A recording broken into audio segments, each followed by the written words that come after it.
knowledge on its own, it's irrelevant. What matters about knowledge is the source of knowledge. Being able to garner the respect from older people had a bit of an internal struggle with. The fastest way to build a crew is not by, I want to come across like the guy that knows everything. So you provide value for free to anybody. Now you're going to network, gain friend. You gain friend, people will listen, people will respect you.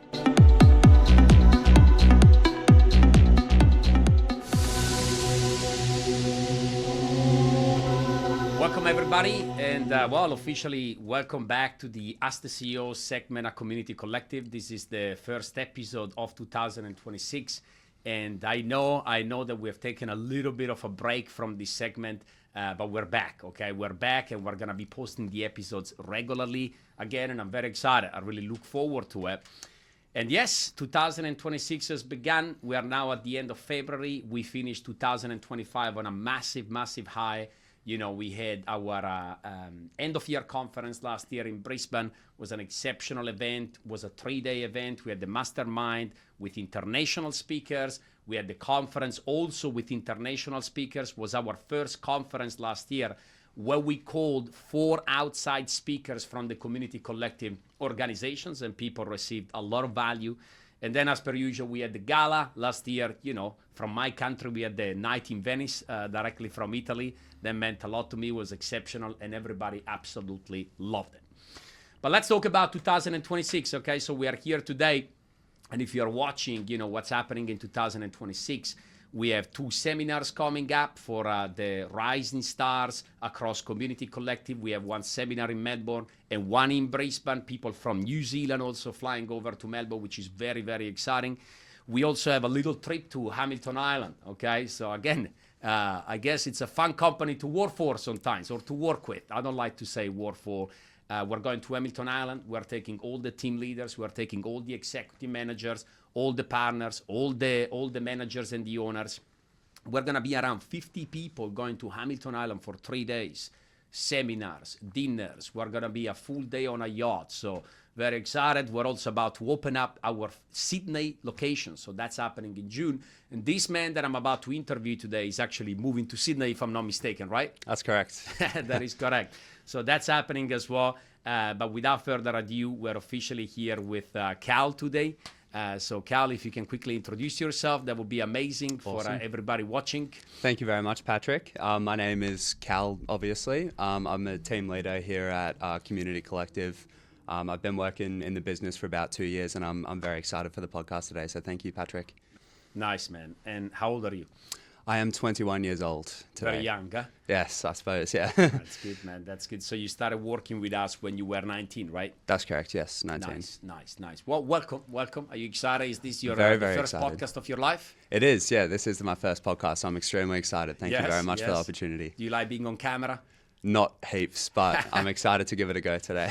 Well, that's it, right? And that's what I like about those things, because, you know, we're all about breaking the comfort zone and doing new things that you never done before. So today is very exciting. That's it. So I guess for you this year, you know, been working with us for 2 years, doing the first podcast today, and then the big move coming up.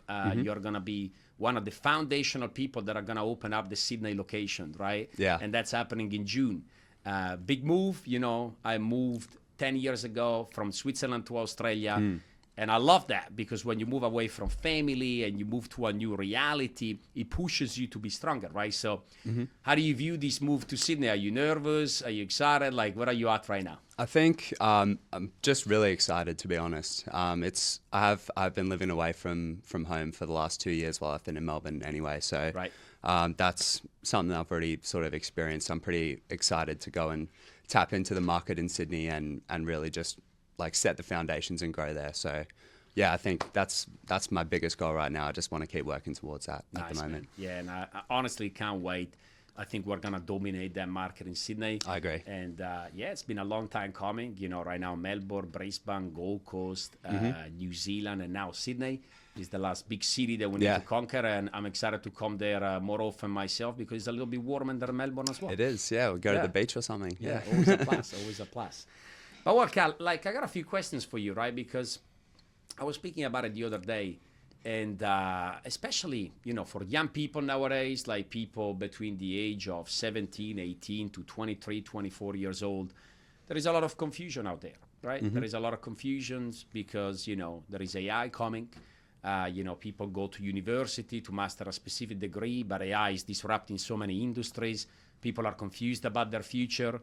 People are on social media more than ever. They don't interact much anymore. We're more distant than ever. Communication skills are not as good as they used to be because of the dominance of obviously social media. And I wanted to ask you, right? So for the young people out there, why has working here with Community Collective been very beneficial to you? Like, do you want to explain to the public what did you gain? What have you gained so far from this experience on a personal level? I think I gained pretty much all of the skills that I identify with my personality today, I would say. Things like confidence, communication skills, like networking opportunities, all of these things are like completely foreign to me before I started this job. So, really? Well, I was very young when I did first start. What were you doing before? I worked at the pub. I worked at a pub Okay. in my hometown in Byron Bay. So, I was Nice place. Yeah, it was nice. It was nice. I was just sort of going nowhere doing it though. So that's why I wanted to move here and sort of try and make something happen. And I think the skills in communication primarily have been the most important so far for me in the last couple of years. Okay. And what did you notice that has changed in your life? Like even when you interact with strangers, like, or maybe even family telling you, Cal, you have changed, you're more confident than before. Like, what are the things that you've noticed changing in your personal life since you started working here? I think just a better quality of life is I've definitely experienced a better quality of life just due to the people skills that I've been able to pick up over the last couple of years, I think. Just everyday conversations that you might have with people, if you're able to sort of like make them like you more throughout the conversation or connect with them on a deeper level than maybe otherwise you would have been able to. I think those skills are the small 1%ers that add up over time, and eventually you definitely reap a lot of rewards from those social skills and communication skills. So right. I think that's the main thing I've noticed is daily life, small conversations, small interactions that I've been able to make more positive or portray myself in a way that's better. Yes. And that's, I think, the biggest thing for me, I would say. So do you think that it's valuable, like, to learn how to deal with rejections? Because obviously in sales, Cal, you do a lot of that. Yeah, 100%. And from my personal standpoint, people are afraid to be rejected, right? It's tough. It's tough. A lot of people, they may want to start their social media page or launch their own project or do whatever, but they don't do it because of the fear of the public. They don't do it because of the fear of being rejected. 100%. So do you think that working in sales and dealing with that many rejections has helped you Yeah, in that regard? Definitely. I think, it's almost like rejection therapy sometimes. You go around, you're expecting to get, X amount of no's per day. And I think that skill of being able to take sort of no's or move through barriers or adversity in life without wavering mentally is extremely important skill, and definitely one that I learned here. People are always going to need people, and being able to understand other people, at least from my personal point of view, I hope that is going to be more important, right? Because as we become more digitalized, if you have an edge where you can understand other people, how they feel, how they think, and you're able to give them the reassurance that they need, you're going to move forward, right? Because people nowadays need a lot of reassurance. Yeah. And it's better to seek their reassurance in people than in ChatGPT, right? Because ChatGPT is designed to give you reassurance. Whatever you say, whatever you ask, always tells you, amazing question, well done, man. Great job. Which is why it's addictive, because it does give you reassurance. So if you learn how to do that on a personal level, I personally believe is very, very, very beneficial, especially right now. Yeah, absolutely. I completely agree. Oh, great. I wanted to ask you these questions because, this podcast, the people that are going to watch this podcast, for now at least, are a lot of the people that work with us internally. and it's important for them to understand the value that they can gain from this. But also a lot of people that may be considering to work with us out there, that may be watching this podcast right now, and they ask themselves, what's in it for me, right? Also, I think it's fair to say, Cal, that working in sales is undeniably beneficial, right? Absolutely. You learn resilience, you learn how to be stronger, how to build character, how to deal with rejections, how to communicate, how to understand people. But it's also very tough. Yeah. Right? So you got to be prepared for that, right? Would you course. agree? Like, you got to be prepared to push your comfort zone constantly. Yeah. And I think that's what you've done, right? You started working here. You never worked in sales before. All of a sudden, you're speaking to more people in a week than what the average person does in 1 year. All of a sudden, you find yourself doing public speaking in front of a group of 10 people or 20 people or 30 people that you've never done it before. All of a sudden, you're now here in a podcast. So it's all about continuously breaking comfort zones. Do you agree with that? What's your mentality right now compared to when you first started when it comes to breaking comfort zones? Do you look at that negatively, or do you look at that like, wow, that's exciting, I can't wait to do it? Absolutely, I look at it like a positive now. I think that's one of the main things that's sort of come with the mindset shift since I've been in the business the last couple of years. Just the way that you view adversity and problems, definitely, in my belief, it changes the way that things play out for sure. So I used to sort of, want to stay in that comfort zone, and I was happy sort of operating in a comfort zone. I think one of the biggest breakthroughs that I've ever had in my whole life was getting actually excited to go and try new things and do things that sort of push me and make me uncomfortable, whatever it may be. Even in terms of moving to Sydney, obviously moving interstate, uprooting everything I've got here a little bit, like that kind of thing. It obviously is out of my comfort zone, but I'm very, very excited to sort of push myself like that. That's right. That's right. No, that's awesome, man. Yeah, staying in the comfort zone is addictive, right? Of course, because the comfort zone is what you've always done, and our brain is designed to push us to do what we have always done, because the number one priority of the human brain is to preserve energy and to survive. So your brain doesn't want you to try new things, because new things require more energy, which your brain wants to preserve, and new things are scary, and new things could go wrong, and push your comfort zone could go wrong. So it's a mental battle, right? And a lot of people assume that because when they try new things, they have negative thoughts towards it, they shouldn't try. Yeah. But it's a biological response of the human brain, right? Once you understand that, everything becomes easier, okay? And then obviously, Cal, you're one of the best performers at Community Collective. What do you think? Do you think that's a lot to do with mentality and psychology? Like, what is your mentality? How do you perform?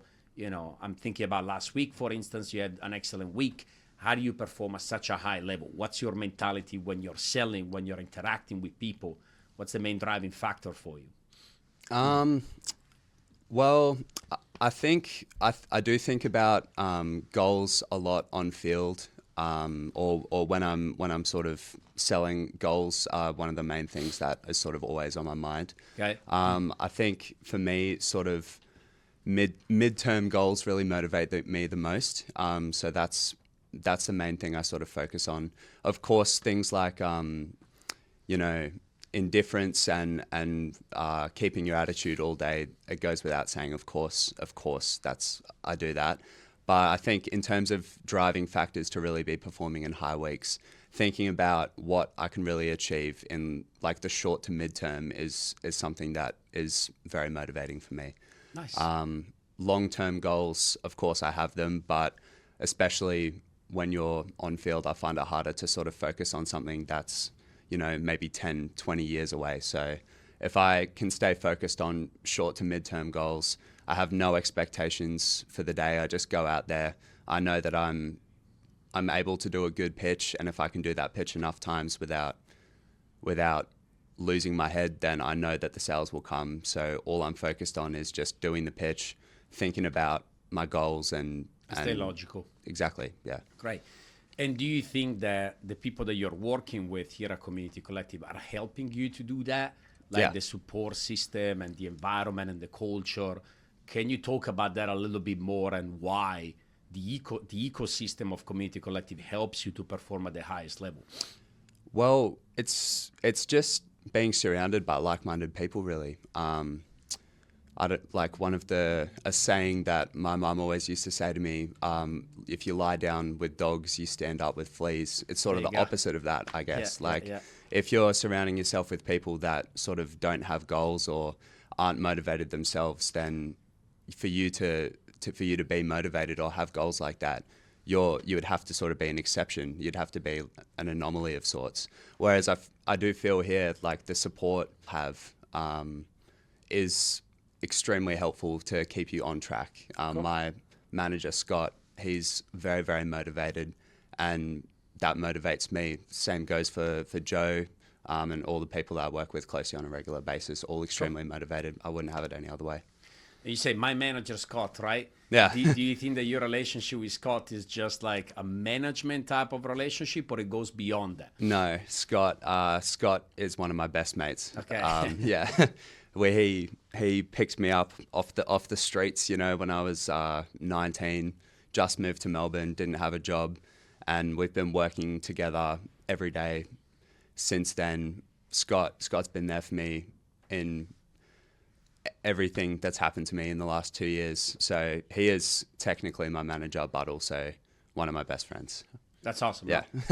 That's what it's all about. Yeah, exactly right. That's what it's all about. No, that's unbelievable, man. And I know that you also have some questions for me, right? Yeah. That you want to ask me a few things. Yeah, so absolutely. I do have a few things here that I wanted to ask you about. No problem. It's a lot sort of in terms of being a leader as someone who is a little bit younger. Yeah. And being able to garner respect from people, even if they are older than you or more experienced in X, Y, Z. One of the first questions that I had for you, Patrick, in terms of where I'm at in the business at the moment, I'm at a point where I have a team leader level crew. So it's about like 5 guys I've got at the moment. One guy starting on Monday. The thing that Are you the youngest? I'm the second youngest. Oh, nice. He's 20, so that's one guy. But I have historically sort of always been leading a team full of people that are, at least 2, 3, 4, 5 years older than me. Yes. I don't think that I've done a terrible job, but I do think that being able to lead and garner the respect from older people off the bat is something that I've had a bit of an internal struggle with. Yes.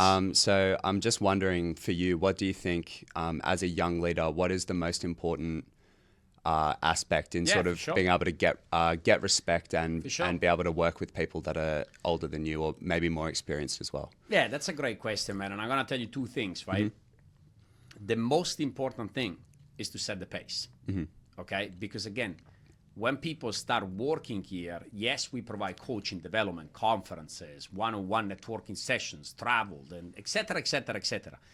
But what we do on a day-to-day basis is sales, okay? All these rewards are conditional to doing sales, okay? So the main thing that you need to understand about leadership, to have good leadership, you need to have a good frame, okay? Because frame does matters. Let me explain to you. Knowledge on its own, it's irrelevant. What matters about knowledge is the source of knowledge, okay? If a multi-billionaire tells you one sentence, that sentence is going to be way more impactful compared to a random person telling you exactly the same sentence, because the source, okay, is a multi-billionaire. So if somebody is saying to you anything business related and they have a big frame, aka they're a multi-billionaire, you listen. Credibility. Okay? Yeah, they can say something very basic. They can say, hey, Richard Branson, what's the secret of success? And Richard says, man, work very hard. And you'll be like, wow. Okay, oh my God, work very hard. But then if you stop a random person in the street and you say, hey, what's the secret of success? And they say, work hard. You're like, yeah, no fucking wonder, Sherlock. Okay, but because of the frame of Richard Branson is so different, you're going to internalize the knowledge in a different way. That makes sense. So if you want to lead older people, the number one priority is to create your frame, is to establish your frame. And to establish your frame, you do that by setting the pace. Because ultimately, when people start working here, they need to learn how to sell. So whether they're older than you or not, if you're doing more sales than them, and if you're doing more sales consistently, they have to listen to you. because you have frame and because you are being an exceptional example. So that's my first thing, right? Especially if you're young, prioritize being the most consistent human being on earth, because that's going to naturally earn a lot of respect, okay? And that's nothing to do with the age. People will not even think about how old you are, because they simply think, well, I'm here to learn sales. You're doing many, so I need to learn from you, man, okay? So that's one, game frame. Okay. And consistency is the magic. It's not about doing sales here and there. It's about doing sales consistently. You gain frame, people will listen, people will respect you. That's number one. Number two, if you're coaching people older than you, don't try to position yourself as somebody that knows everything, because you are young. So your knowledge, is still limited in certain fields. Like, obviously, if you got somebody in your team that is married with kids and they come to you and they say, hey, man, I'm just struggling to balance my career with the relationship with my wife and the relationship with my kids. For you to sit there and be like, no problem, Jack, let me explain to you exactly what you need to do, but you're not married and you got no kids. Well, first of all, you're going to feel uncomfortable doing that yourself. You're going to feel internally conflicted. And second, they're also going to view you in a bad way, because what they're thinking is, what the fuck do you know about that topic? Like, you got no kids, you're not married. So what you want to have is this, and this is very important. By establishing frame, you're going to earn respect across the whole organization. And because you earn respect across the whole organization, you're going to have access to a lot of people across the whole organization, because you're a pacer. So you want to build an unbelievable network of people across the organization. And so when people that are older than you, they ask you a question, you may don't have the answer, but you have access to the answer. Do you understand? Yeah, I get that. Access is more important than knowledge. Okay. Sometimes. So somebody comes to you and says, listen, man, I'm struggling to balance my career with the relationship with my wife and the relationship with my kids. Your response should be, Jack, first of all, I appreciate you opening up with me, okay? Because thank you for sharing it. It's important for me to know how you feel. Now, listen, man, I don't want to advise you on that, all right? I don't want to be hypocritical. I don't want to advise you on things that I haven't experienced myself, but I got a good news for you. I know a guy, his name is X, he's in Brisbane, he's one of the top performers. He also has a wife, he also has kids. You know what I'm going to do for you, mate? I'm going to call him today, and I'm going to make sure that I'm going to set up a networking session between you and that guy, so at least you can learn directly from him and he can give you advice. How does that sound? Yeah. See what I mean? Yeah. So right now I've achieved the same result, but without necessarily giving advice directly. It's just because I have access to the advice. And the only reason why I have access to the advice is because I'm one of the top performers, and therefore I can access to anybody at any given point, because I'm a man that provides a lot of value. That makes sense. Yeah. You understand that part? Yeah. And then number three, man, just prioritize knowledge. So if you're young, read books, make sure that you stay up to date with what's happening in the world. Don't waste your time just scrolling through social media and consume. Make sure that you're learning things, that you're learning what's going on, that you're reading books, that you improve your intelligence. So when you're dealing with people that are older than you, you can entertain a lot of conversations with them, right? Okay. So that's number three, and that comes with time. You're just going to upgrade. You're just going to evolve. And number four, I would say your image is very important, okay? Because image does matter, and people judge a book by its cover. So if you have an impeccable image, already people forget your age right away, because you're coming across as a figure of authority. So just go above and beyond with that. Okay. And the little details, right?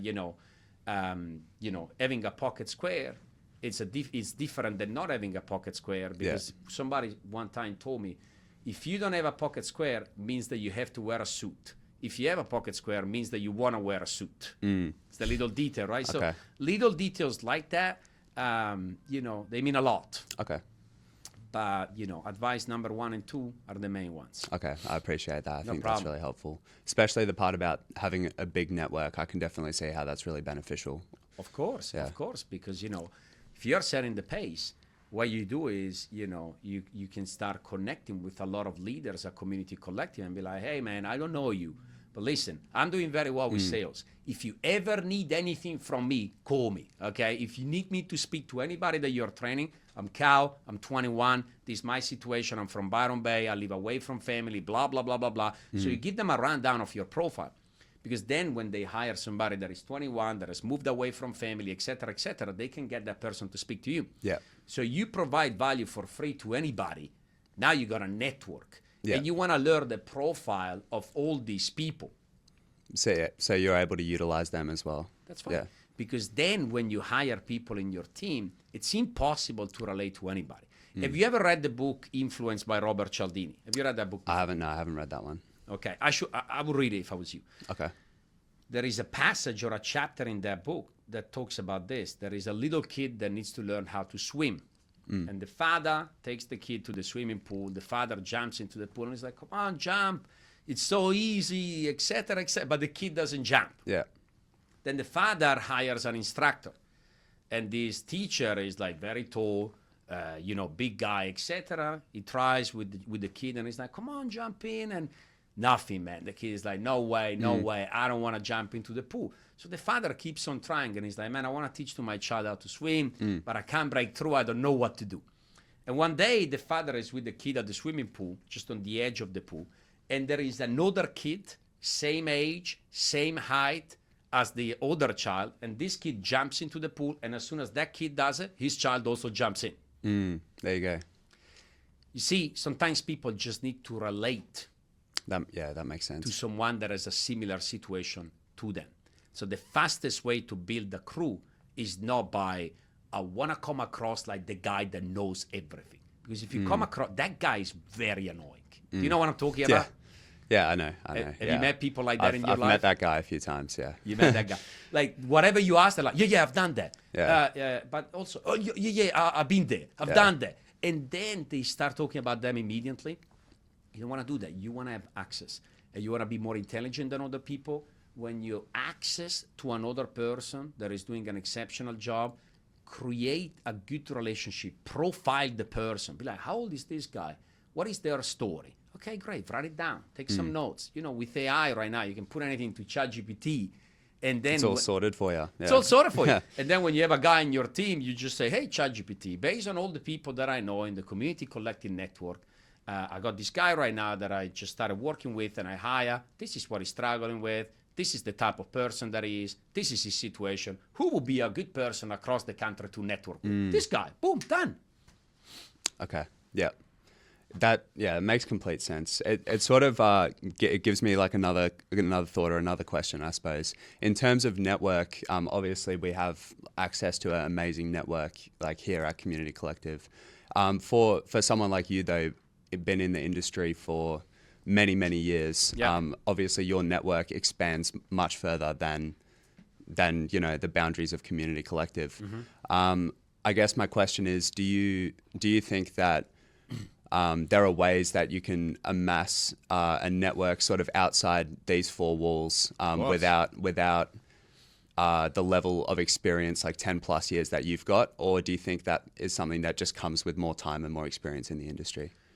Oh man, not necessarily. Like there are many apps, like there is Meetup. There is another, a friend of mine just sent me this thing. I can't remember the name, but there are many events. Like I go to a lot of conferences, I go to a lot of events. I was at one event last night and it was an entrepreneurial event, right? When I walk in, nobody knows who I am. And then you go around, you shake hands, you introduce yourself. What do you do? I do this. You exchange details. No, not necessarily. Like you can expand your network immediately. Okay. And like the advantage for somebody like you meet people, you might say, hey, if you need anything ever about sales or you want some advice, just give me a call. Boom. Now you provide them value. And maybe they do something that can provide value to you. Maybe you meet a psychologist or you need a nutritionist or you meet an athlete, right? And that's how you interact. That's how you exchange details. And that's how you can provide them value so they can provide value to you. So you can do that. But naturally, as you become bigger in business, right, as you put on more size, as you gain more credibility, you're also going to attract other people into your network. Why? Because you make more money, you're going to start investing money, you're going to start buying properties, you're going to start putting yourself out there way more. And with that, naturally, you're going to start accessing to other people outside, and your network is just going to compound. Makes sense, yeah. But I guess it just starts with putting yourself out there a bit. Right. It starts like already, think about most people. If you go to most young, like, let's just say this. Today, you and I go in the street, and we go around and we stop people from the age of, 18 to 23 years old. And we ask them, hey, can you talk to me about your network? Probably wouldn't get many responses, I wouldn't have said. They would ask, what do you mean, like my internet network? Like, they wouldn't even understand the question. If you say, can you talk to me about your professional network? Like, what sort of network do you have in your life about experienced people or business people that you can call up on demand? Most young people, they wouldn't have it. So the first step is not to have the optimal network. The first step is to start building one. Yeah, 100%. You understand? And Community Collective facilitates that process because we have 200 people internally. Plus, as you know, we know people in the United States as well that have sales organizations over there. Like we did a trip last year where we sent people over in the US. Now they're about to send people over to us. These are technically competitors, right? But because I have the network, then we can do activities like that, and then you expand your network. So that's the fascinating thing. So start by building one, and then you optimize the best network over time, right? 100%. Okay, thank you. That's definitely helpful. That answers the question. No problem. Sorry, I got some other ones here as well. Sure. It's sort of staying on the same kind of topic in terms of leadership, but I guess the goal for me at the moment, given the position that I'm in, a team leader position, obviously to get to the next step, promoting a team leader is a necessary action. So my question is, what is the most important thing in developing other young leaders? Yeah, cool. And cool. How do you sort of replicate? No problem. Yeah. The most important thing is to do what ChatGPT does, which is giving people reassurance. Okay. But on a human level. Okay? It is so true. Like, I've been reflecting on this a lot. Like, people use ChatGPT. I was reading a report where the number one usage for young people when it comes to ChatGPT is for therapy. Really? Yes. Yes, because they need reassurance. They need ChatGPT to tell them that they're right, that they've got it, that they are on the right track, etc. So the main skill that you want to develop is how to give people reassurance, because that's what people need a lot of. Sometimes people have the answers. They know what needs to be done, but they want to have the validation. They want somebody else to tell them, yes, you're right, do that, okay, because they are scared that what they're thinking may be wrong. And so if they do that, they're going to waste their time or they're going to fail. As a leader, you want to develop the skill of giving people unwavering reassurance. How do you do that? 4 steps. Number 1, you need to set the pace yourself, like I told you before. Yeah. Because when you set the pace yourself, it's going to give you frame, and therefore people are going to listen. Okay? Why do people listen to ChatGPT? Because they think that ChatGPT knows everything. Yeah. Yes? Yeah. Okay? Why should people listen to you? Because they need to believe that when it comes to sales, maybe you don't know everything, but you know a lot. Yeah. So setting the pace is going to give you the frame. Once you have the frame, people will listen. Okay. Step 2. You then want to not only show people that it's easy to do sales or easy to do whatever it is that you're doing, but you then want to be able to give them the knowledge in a very simple way. So if people see you selling and then they're like, oh my God, man, that was unbelievable, your response should be, Cal, I appreciate you telling me that was unbelievable, but to be honest, man, that was actually very easy. Okay, what do you mean very easy? Let me explain to you. There is a topic that I'm going to teach you tomorrow morning. It's only 2 steps. And believe me, once you learn that topic, man, you're going to be able to do exactly what it is that I just did. And then when you teach them the topic, it needs to be very simple. Okay? Because if you teach people in a complicated way and you say, oh, look, it depends. Sometimes you do it this way. Sometimes you do it that way. That's complicated. You want to really get to a level of simplicity that everybody's like, oh, wow, yes, I can do that. You know when you go to the bookstore and you see like Chess for Dummies or Gym for Dummies, these black and yellow books? Yeah, I know the That's one. who you want to be. Okay. People Sales for dummies. Sales for dummies. Yeah. Not because people are dumb, but because if something is simple, that gives people confidence that they can do it too. Okay. So if they see you doing something, they're like, wow, Cal is so good at sales. Frame, they look at you as an example, they're going to listen to you. But then you tell them step 2, hey, by the way, what I'm doing is actually very simple. I'm going to break it down for you in a very simple way. Now they're like, oh, wow, not only Cal is good, but also I can do that. Credit the system, I say. Does that make sense? Yeah. You give credit to the system. Yeah. If your priority is to be a leader, you need to remove the egotistical need to receive compliments. I'm going to repeat this. This is very important, actually. If your priority is to be a leader, you need to remove the egotistical need to receive compliments. Because compliments are only good for one person, the person who receives them. But if somebody gives you a compliment, they're like, man, that was so amazing. You're so good. You know, you're a natural sales guy. Your priority is to deflect the compliment, to thank them for the compliment. Like, look, I appreciate it, man. Thank you so much. But to be honest, I want to be real with you. Like when I first started, I wasn't like this. The reason why I was able to do that is because I learned this very simple technique, this very simple mindset shift, this very simple framework that I'm going to teach you right now, brother. It's only 3 steps, believe me. Once I show it to you, you're going to be better than me at that. You think so? No, I don't think so. I know. So come on, let's practice it right now. Okay? What I just did there was this. You follow? Yes, I do. Now try to say back to me.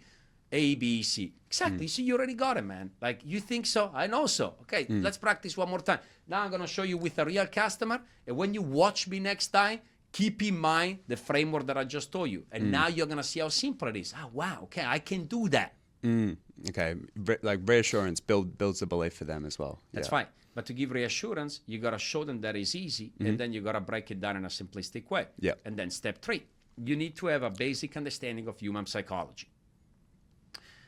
To be honest, because again, that's another thing that people overcomplicate when they say, oh, to be a leader, you just need to understand people. Yeah, thank you so much, Sherlock. What the fuck? Like, where the fuck do you start? You know? Yeah. Understand people. Okay, there are 8 billion fucking people in the planet. So what do I need to do? Do I need to go through all of them one by one? Case study everyone in the world. That's right. That sounds complicated, doesn't it? Yeah. What I would say is this. On a very simplistic level, to be a good leader when it comes to human psychology, there are 2 books that you need. Okay? Yes, then there are more advanced books or whatever. But already mastering what I'm about to tell you right now is going to take you further. Number 1, how to influence and influence people, but only the first 5 chapters. Okay. Don't read anything past the first 5 chapters. That's all you need. Okay. Number 2, Surrounded by Idiots. It's another book that is going to teach you personality types. I've actually read that one. Amazing. So when you have people in your team, you can start identify different personality categories, and you can tailor your approach to the type of category that they resemble. The beauty of that book is that it teaches you that really on a macro scale, there are 4 personality 4 types of people, yeah. Then you can subdivide those 4 in micro personality types. Well, you know, most people don't even know that there are personality types. Yeah. So it's already a big step. If you have a good ground level understanding of human psychology, that's step 3. Because now you have frame, they listen to you. Now you can teach them knowledge in a simplified way, but now you can also tailor your approach to the type of person that they are. You understand? Yeah. And then step 4, your priority is only one. You are a teacher that creates teachers. Okay. What do you mean by that? When you're training somebody, your priority is to replicate yourself in that person. My priority is not just to teach you something. My priority is to teach you something in a way that you can immediately teach back to me. Right, okay, I see. Okay? Yeah. So if I'm training you and I'm teaching you whatever concept, I'm not just like, all right, Cal, so this is what you got to do. Cool? Yeah, cool. That's not what I do. What I do is this, okay, Cal, so this is what you got to do right now if you want to achieve your goals. But more importantly, Cal, you know, you don't know this yet, But in a couple of months, maybe even in 6 weeks, you're going to be teaching this to somebody else that is going to be in your position, maybe on his first day. You understand that part? So now what I would like you to do, Cal, take 1 minute, revise what I just explained to you, and then you're going to teach it back to me. Sounds good? Sounds good. Sounds good. Awesome. Now you teach it back to me, and I go, okay, that was amazing, man. That was amazing. You only forgot to mention that part. Read your notes again, and then you teach it back to me. Right, okay. I gotcha. So from immediately, I'm creating the mentality that you are a teacher. Mm-hmm. Okay, I understand. Right? Because here's the thing. When people learn, do, and teach, they now really internalize a concept. Okay. If you just teach them something, it means nothing. If you teach them something and then they do it, means something. But if you teach them something, they do it, and they also teach it, that means a lot. They actually internalize the lesson. Right, okay. Do you understand? So I repeat. Set an example so you gain frame. Break down how you set the pace in a very simplified way. Sales for Dummies, Leadership for Dummies, Sub 90, okay? Understand human psychology to a point where you can tailor your approach on a broad level, don't overcomplicate it to different personality types, and prioritize being a teacher that creates teachers. That's it. Okay. That definitely makes sense. I think something I've maybe been missing at times is teaching teachers from the very start.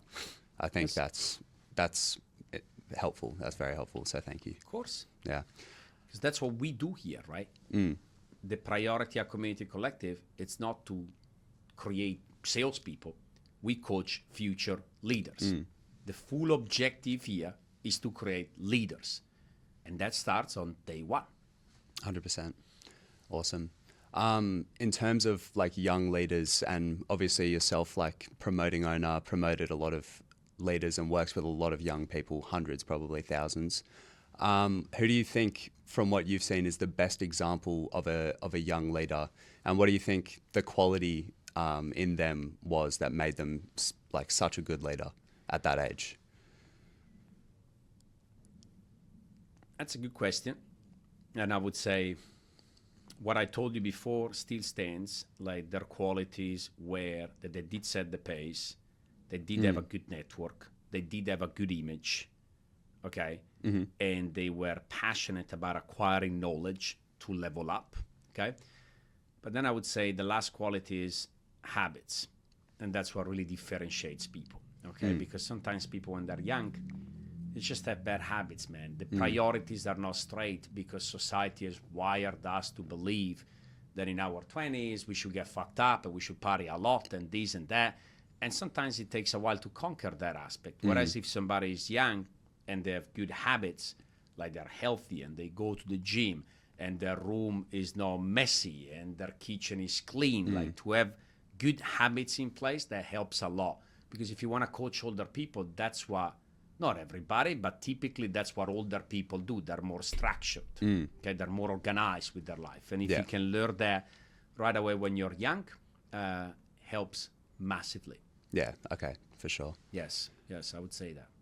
I was also wondering, Patrick, in terms of when you are selling, I think something for maybe a lot of more experienced people that they will encounter at some point is complacency. And I'm wondering from you, what do you think is the number one thing on field? So say outside of like your habits, like you just mentioned, on field, what do you think the number one thing to be able to fight complacency consistently and be able to still hit your goals consistently, even when you are setting like a higher standard for yourself? It's a great question, man. And to do that, it's important that you don't confine yourself within your four walls, okay? Because again, we have many different offices, many different teams, and what people tend to do is if they are the best performer in their office, then they look at themselves like the best and they confine themselves within four walls. I never done that. So for me, we have a national bulletin for a reason, because at least you can see all the top performers across the country, what they're doing, how many sales they're doing, et cetera, et cetera. The reality is that most people don't really want to look at that because that creates confliction. Like when you hear that somebody, I don't know, one of the campaigns that we're doing right now, we say that the target is to do 3 to 5 sales a day. But we had a guy a couple of weeks ago that did 22 sales in a day. And when people hear things like that, they almost don't want to face it. Bit of denial there. Denial. They're like, yeah. They don't want to deal with that because that's very uncomfortable. Like to know there is another human being that does exactly what it is that you do, given the same hours that you've been given, the same product that you have. Yeah, 10 times better though. Right, but everybody here does 3 to 5, and that guy can do 22. It's people look at that in a way that is almost discouraging. They're like, oh, well, no, I don't want to take that into account because that's too much for me. That's the mentality you got to change, because people tend to be quite envious. People tend to live in denial. And again, jealousy, denial, envy, all these emotions, they come from your ego. Okay, these are egotistical responses. Because again, your brain, from a biological standpoint, wants you to live in your comfort zone. Your brain wants you to survive. That's what your brain wants, and to preserve as much energy as possible while doing so.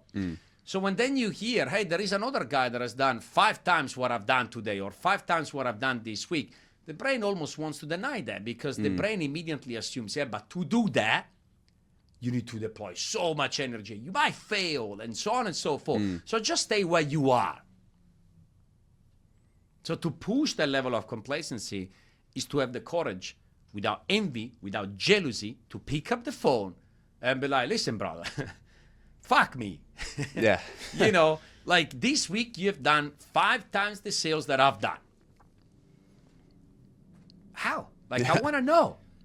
And then you start building a connection with the person, right? And the person is going to give you some tips. And now when the person gives you some tips, again, that's step 2, because then what people do, they try to execute those tips, but they don't do the same amount of sales as that guy or that girl. And they give up after a couple of days because they're like, oh, well, I tried, it's not working. I'm going to revert back to what I've always done. Yeah. But the thing is not, oh, well, I want to be delusional and expect that just because I had a phone call with this guy, immediately I'm going to be at his level. Or just because I had a phone call with this woman, immediately I'm going to be at her level. No, I want to implement what I've learned, and I want to move a little bit. Maybe I'm only moving 5%. Great, that's an improvement. And then you know what I do? I call back that person and say, hey, I've implemented what you said. Specifically, what I've implemented is this. And since I've done it, my sales have gone up by 5%. So I want to thank you. Now that person is in your corner. Because top performers, don't forget this, they are very egotistical as well. But they don't want to waste their time. So if you call them up and they teach you something, you do nothing about it, they don't want to talk to you again. Like, they got better things to do. But if you call them up and then you call them back a little while after and you say, hey, I did what you said, and my game has gotten better. Thank you so much. You're giving them credit. They love that. Yeah. Oh, wow. Thanks, so mate. it did work. Okay, I knew it. And now you're like, listen, and now I want to ask you, like, how do I go even further? Like, this is what I've done? What do you think I'm missing? What? I think, man, you should try this. Thank you so much. Boom, now you go and do that. You improve even further. Now you have a real relationship. And you start surrounding yourself with the top people at their game, and naturally your results are going to go up. Makes sense, yeah. Right? Proximity is the ultimate power, Tony Robbins says. So you got to gain proximity with people that are much better than you. Yeah, absolutely. That's the way. Yeah, I can definitely see how you can sort of be confined within an office, but really expanding your horizons that way is, of course, beneficial for higher standards. That's makes sense. And then also, sorry, if I can expand on this a little bit more. As a leader, your job is to push people to do what it is that they're capable of. Sometimes I see leaders making this mistake. They have a sales benchmark and they push everybody equally to achieve their benchmark. In terms of a team goal? Or individual targets, right. Okay? Yeah. So they're like, oh, well, as long as everybody does this, good. But if I know that you're capable to do twice as much, I push you to do twice as much. I remember I was coaching a guy last year, and in one of the campaigns that we did 20 sales in a week. And everybody in the morning was, oh, well done, 20 sales. And I said, don't tell him well done.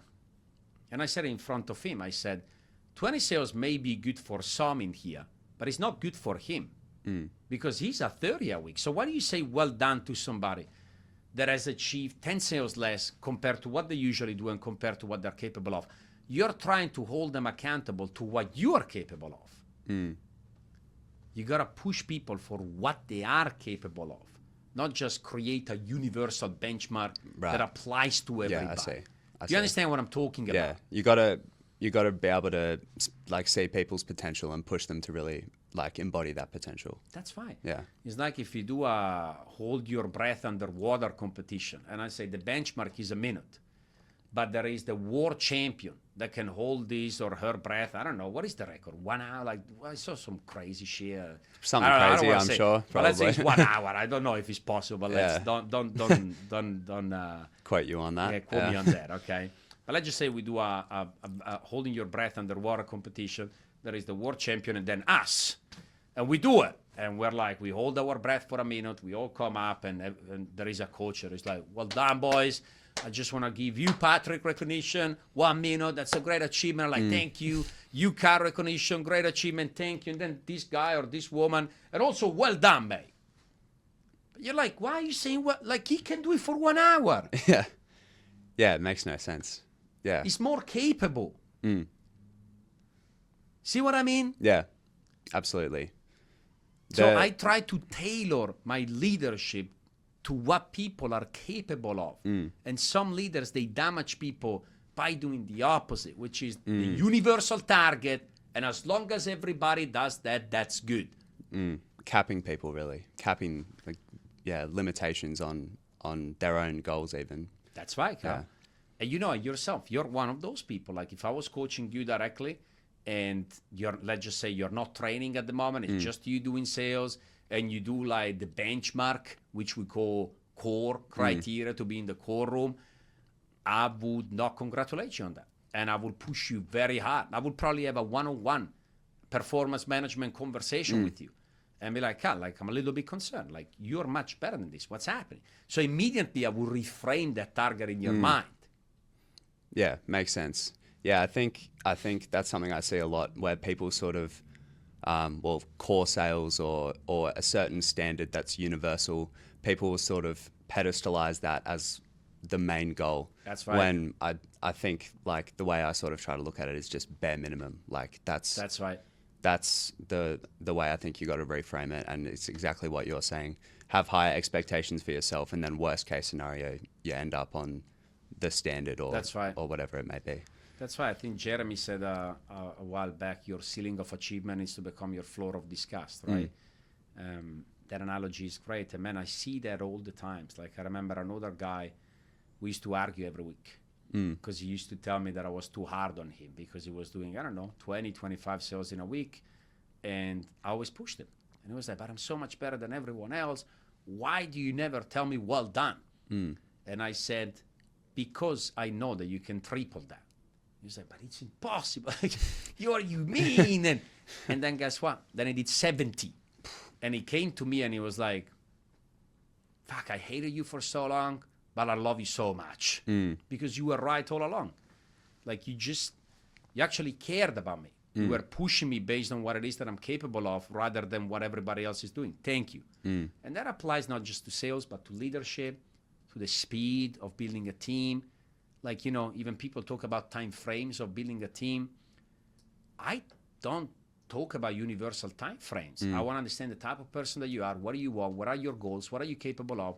And then I tell you what your time frame should be based on what you just told me. I don't want to hold you to a universal time frame because people are different. Yeah, of course. That makes complete sense. I think, it often gets lost. A lot of sort of universal standards get set, and then the real, what you're sort of saying, the real like tailoring and personability of the standard sort of gets lost in that. I think that's really valuable. Continuing on being a leader as a young person, you sort of have already mentioned a few things. So I was just wondering if there's anything else in terms of bad habits that you see from young leaders? I know you sort of mentioned the off-field habits before and how that can really move the needle, but in terms of anything else that you sort of see? Of course. Comparing themselves with unrealistic time frames. That's the worst habit from young people. They typically have the expectation that everything needs to happen very quickly, but great things do not happen fast. You know, maybe my first child right now, and I said this example a few days ago, no matter how badly I want my son to be born very soon, it's still gonna take 9 months. Yeah. I can be there and be like, come on, hurry the fuck up, mate. Like I could pay a big amount of money to speed, but it's still gonna take 9 months. If you wanna have a great relationship with your wife or your husband or your partner or whatever, to develop that relationship, it's gonna take time. Not like a one-day thing and it's done. Success is gonna take some time. But I feel that sometimes, especially for young people, you know, social media is full of shit.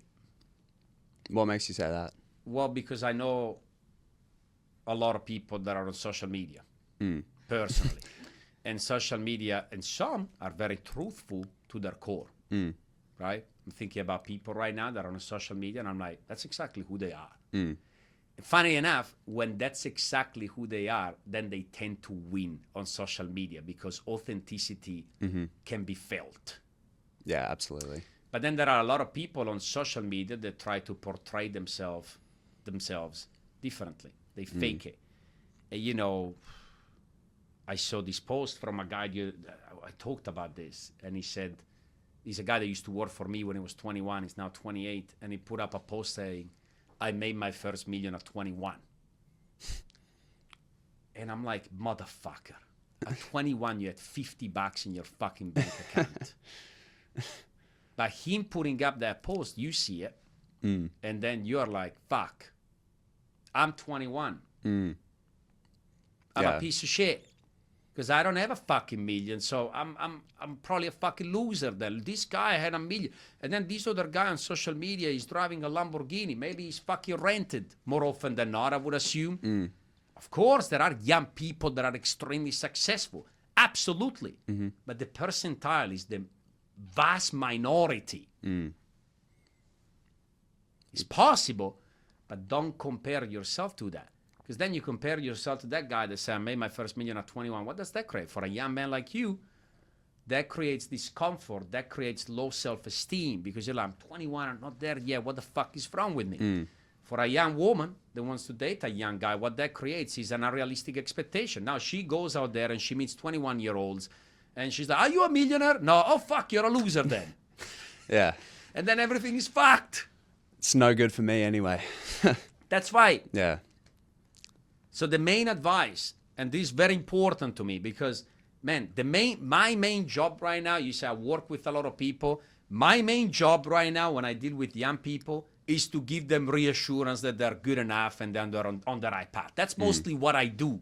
And to remove all these bullshit expectations that have created for themselves, that everything needs to happen in fucking 3 to 6 months. Greatness doesn't happen in fucking 3 to 6 months. But we're so wired to believe that that's the case because Uber, you know, if it's a fucking minute late, we lose our shit. Yeah. If the Netflix fucking moving is not loading in 3 seconds, we want to break the fucking TV. Attention span, it's gone. Everything is so, like, you want to date, that's even fucking instant too. And so that's created a unrealistic and artificial expectation that what matters in life works exactly in the same way. But life is not a fucking sandwich that is delivered on Uber Eats. Yeah. Thing that matters, take time. You're gonna fuck up. You're gonna fail. You're gonna go through ups and downs. You're gonna set a goal with a date, and right before that fucking date, you go back to square one. It's gonna be painful. You're gonna cry sometimes. You're gonna doubt yourself. And that's the fucking beauty. Because when you actually make it, you look back retrospectively at all these moments and you're like, wow, What a journey. That's beautiful. I wouldn't have had it any other way. Because of all these nights where I couldn't sleep, because of all these moments where I felt tired, because of all these tears that I had coming out of my fucking eyes, because all these instances where I was about to give up, because of all these people that have given up on me along the way, today I am the person that I am. And that's the only thing that fucking matters, right? That, to be honest, when it comes to my main advice for young people, the worst habit that they need to remove is that stop fucking comparing. A 21-year-old, you know, life has not even begun yet, Cal. Right now, yes, I've achieved a certain level of success in my life, but listen to me, like, if I could trade it to be a 21-year-old again with my brain in your body right now, I will trade it all.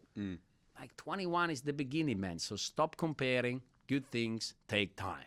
Okay, that's all I wanted to say. And I really hope that if you're watching this podcast right fucking now, not just for the people at Community Collective, but anybody out there, please internalize this message. Stop comparing. Compare to yourself. What are you capable of? Okay?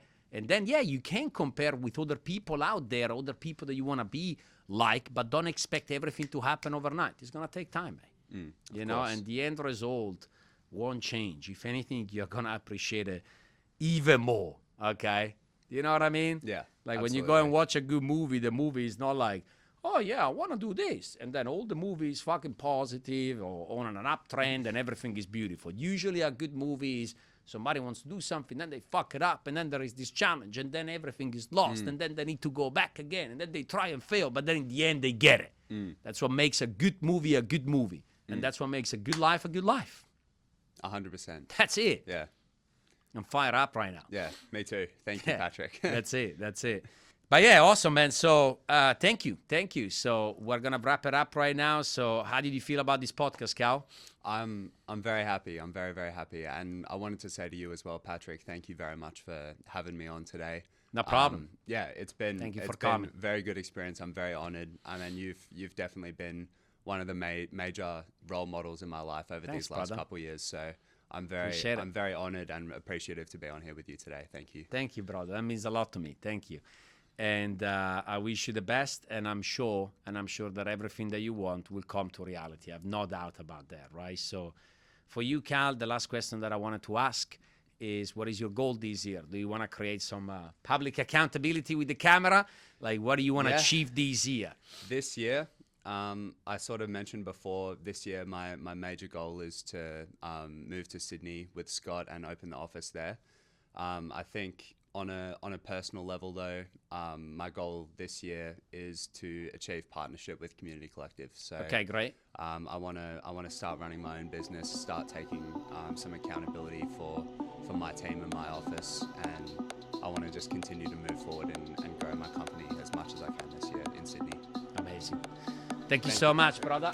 Appreciate it. Thank you so much, and thank you for coming here today. Thank you for all the questions, all the value that you provided. Thank you, everybody, for watching Ask the CEO podcast. Until the next one.